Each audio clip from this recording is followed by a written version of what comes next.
alis na pala ako. May trabaho ko. Ito na ba ako? Salamat, Mada. Ingat ka, ha? Si Albert, pag gising, pakainin mo na lang. Hindi ko naginising kasi baka puyat. Kasama ba yun sa ng borders natin? Oo. Baka hindi pa kumakain pag gising, ha? Bala, gisingin mo. Okay, sige. Ingat ka, ha?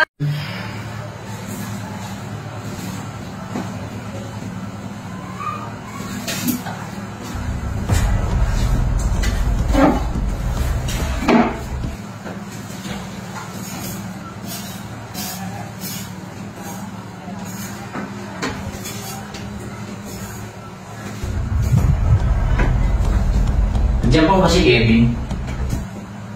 Wala na. Pumasok na siya. Pero nag-billing siya. Kuha ka na lang doon ng pagkain dyan mamaya. Ganun ba? Oo.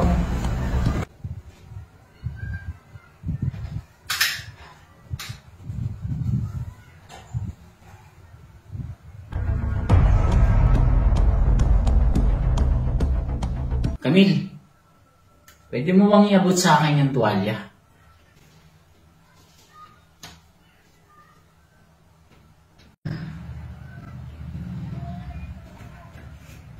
Hindi, baka mamaya biglang dumating si Sino? Si Kevin. Kevin? Di ba bumiyaya? Oo. Pero baka mamaya kasi biglang umuwi. Hindi, samahan mo muna ako ito.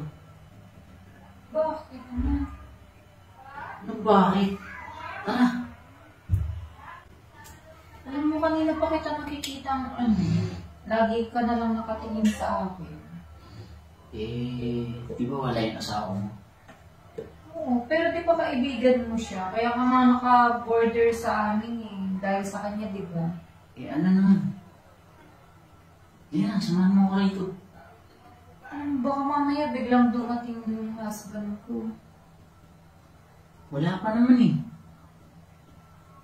Oo, pero syempre, alam mo naman yung bigla na lang sumusulpot dito yun.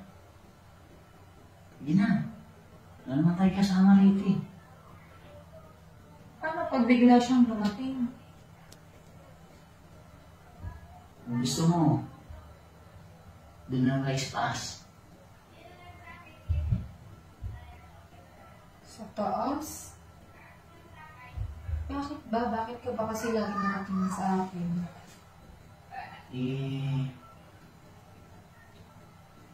Alam mo naman na may asawa na ako. Huwag ganun. Huwag dito. Saan?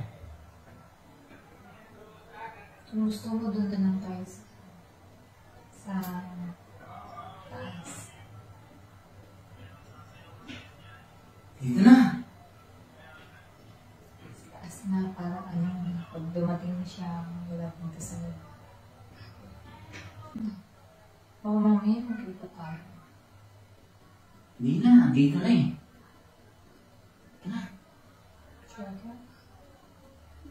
Na.